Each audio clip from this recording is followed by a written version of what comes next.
Alright, what's up trainers? It's good to see you. Firstly, I would like to apologize for disappearing. Arceus gave me a lot of character development this past year, and honestly, it was more than I needed. So I needed to take a break. I went on an anime arc, but now I'm back with the drawing level. It's over 9,000! I would also like to say thank you to everyone who remained subscribed even without content. You are amazing. Going forward, I plan on releasing fresh content consistently with a few extra surprises. I really appreciate your patience and understanding. Also, if you're interested in supporting me, feel free to check out my Patreon. You'll get early access to my remakes, get access to behind-the-scenes footage, and can even be a part of the redesigning process. Links will be in the description below. Now, let's hop into the video. Are you a Pokemon fan and ever wondered what Pokemon would look like if they were completely redesigned? Are you confused about what Bulbasaur actually is based on? Is it a frog? A dinosaur? A cabbage? In today's video, you're going to see some of the weirdest frogs and even some of the most unusual dinosaur species as a redesign of the Venusaur evolutionary family. Disclaimer, before I begin, I would like to say that in no means am I fixing or improving these Pokemon designs. These are fun character exercises that I hope you'll enjoy. Okay, let's start with the first starter, Bulbasaur. We all know that Pokemon are typically modeled after creatures or objects that fit their elemental typing. And Bulbasaur are not easily identifiable, yet we can see that they're based on animals that are already connected to plants and poison. Frogs. The evolution of Bulbasaur and some tree-living frogs that belong to Hylidae and Dendrobatidae, also known as poison dart frogs. Well, this wouldn't be the last time an arboreal herbitile served as the inspiration for a grass starter. The main confusion among the players arises due to the appearance of Bulbasaur. The Bulbasaur family are short-bodied, tailless quadrupeds with rounded, broad snouts, wide mouths, and widely spaced eyes, just like frogs. Then there's another aspect that really confuses the players and the viewers, which is the toxins. The smooth, frog-like skin of Bulbasaur and Ivysaur is speckled like that of many poison dart frog species. Many amphibians carry toxins that are related to this family's poison typing. Frogs have these poisonous secretions on their skin that release deadly, toxic chemicals as a defense mechanism against predators. Lucky for us, most common frogs don't produce strong enough toxins to be harmful for humans or pets. But there are some tropical frog species, like poison dart frogs and mantella frogs, that have enough poison to kill 10 adults. And a quick fun fact, the poison dart frog got their name from Native Americans who used their secretions on weapons for war and hunting. And the third aspect is something that really makes you stop and wonder for a while, and that is the Bulbasaur ears. The two tiny triangles are frequently the source of sleazy rumors, according to which Bulbasaur is partially a mammal. Basically, a large number of Anurans have protruding glands that secrete toxins. These cat ears are likely to be stylized Anuran glands because Bulbasaur's ears don't have a hollow, and there are a lot of frog-like features on them. The modern art style of grass-type Pokemon depict their leaves as rounder and softer shapes to make them more appealing to the player. Bulbasaur is often spotted taking sun baths, especially in hot days. They require a stimulating environment in order to grow. Bulbasaur love to play with toys and sit on windowsills.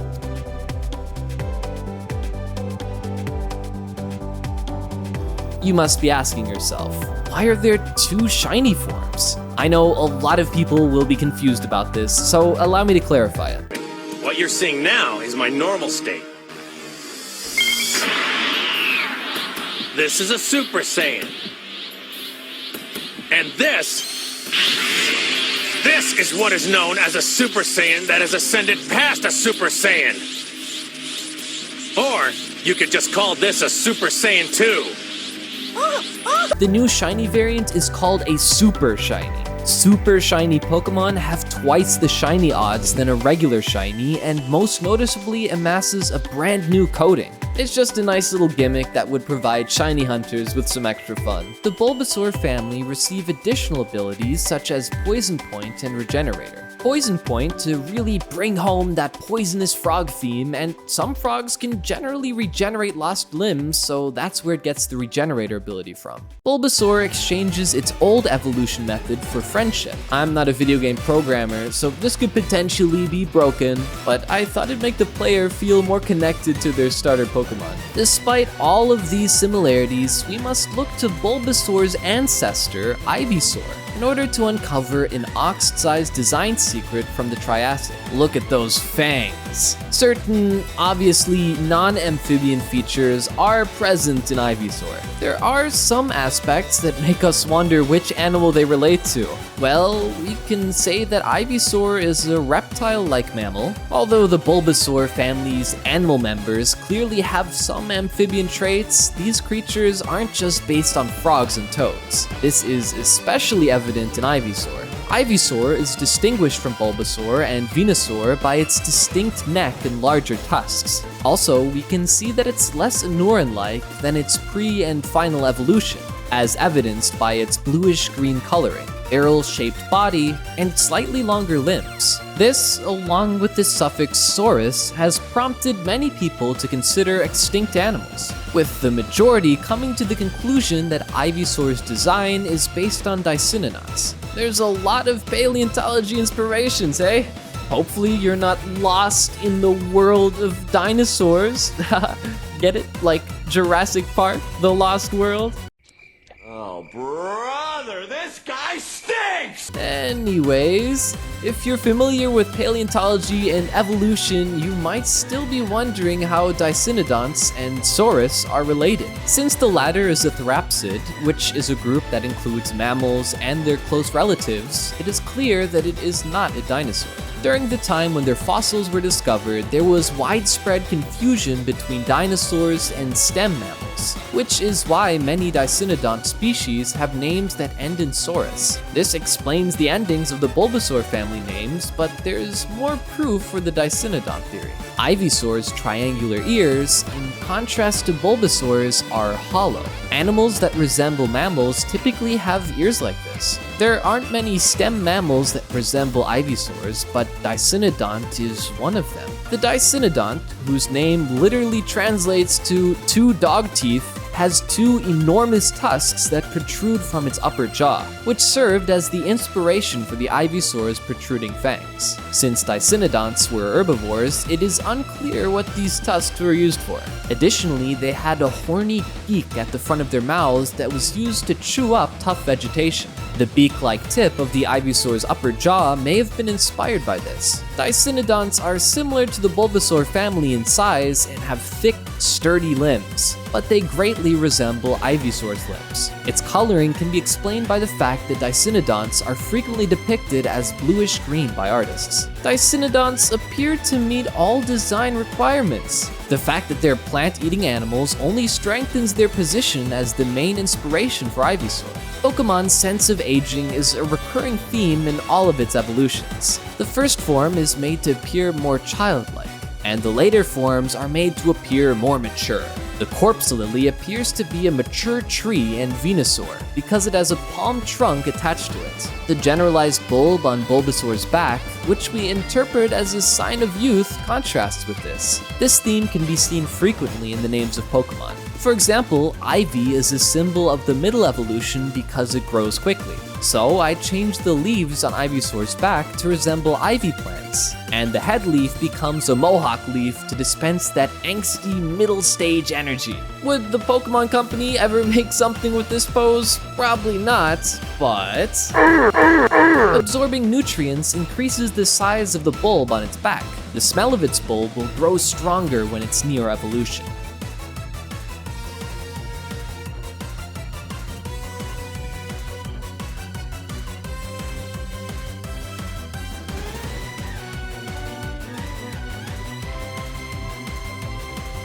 If you're excited for more redesigns, then make sure to hit that like button, subscribe, and hit that notification bell to help support my channel and keep up to date with future videos. So far, we've learned about the Bulbasaur family's animal components, but we've overlooked one of the most intriguing and crucial ideas that went into their creation, and that is the animal-plant symbiosis. This takes us to the mighty Venusaur. Venusaur is really interesting. Its design is quite bizarre, and you can really do a lot with it. Like, a lot. I just want to point out that the final product is different than the one seen in the video. I got rid of the weird Venus flytrap thing and replaced it with the iconic blossoming flower.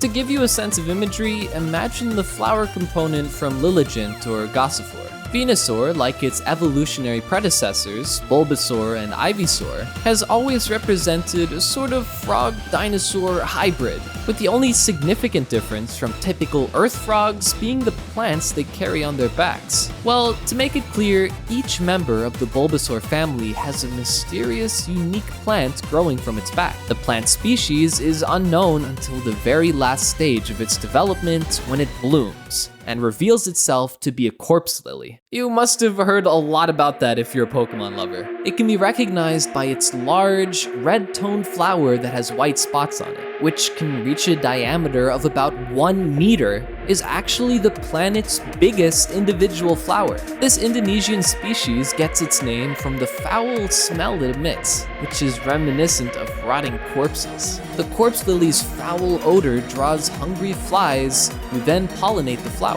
The fruit that results from the fertilized flower's development is consumed by small animals. What then happens is that the seeds are dispersed in the animal's excrement and then enter the tetrastigma vines tissue. So, the corpse lily is a parasitic species that feeds on the nutrients of its host vine in order to grow. The corpse lily will eventually develop a bud and bloom from the vine. Well, you notice that the life cycle of the species is reversed in Pokemon, with the vine stage. Instead, the flower grows inside Bulbasaur, which is pretty hard to even think of. The plant expands alongside Bulbasaur as it develops and assumes new forms. The corpse lily, however, is not a parasite belonging to the Bulbasaur family. A mutualistic relationship exists between the two.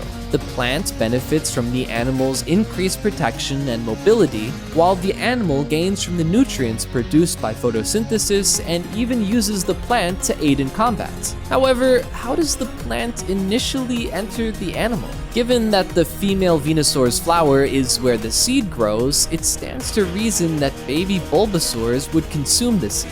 Bulbasaur, on the other hand, emerges from their eggs with a bulb already sprouting on their back.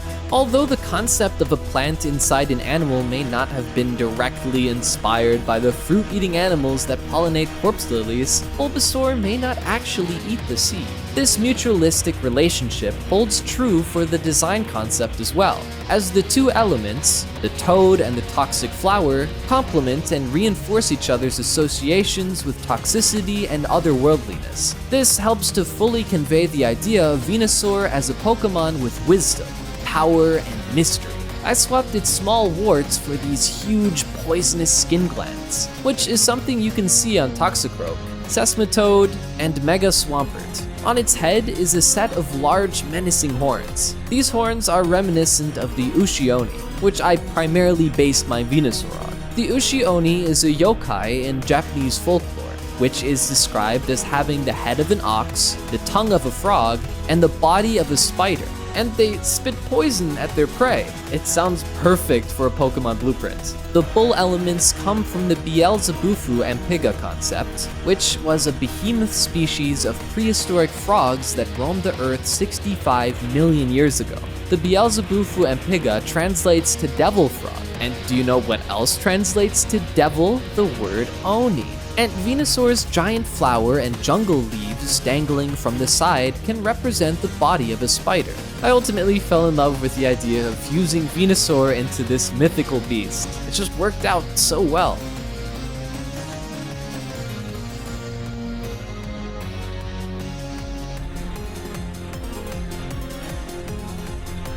Venusaur's plant grows massive the more solar energy it consumes. Be wary of its poisonous skin. can also spit out venomous attacks. Its new stat distribution allows Venusaur to tank more special attacks, with decent offense to deal average damage. My Venusaur redesign is mainly meant to play a stalling role. Equip Venusaur with Leech Seed, Toxic, and Leftovers, and you'll be making the opponent disconnect like it's a shuckle setting up field hazards.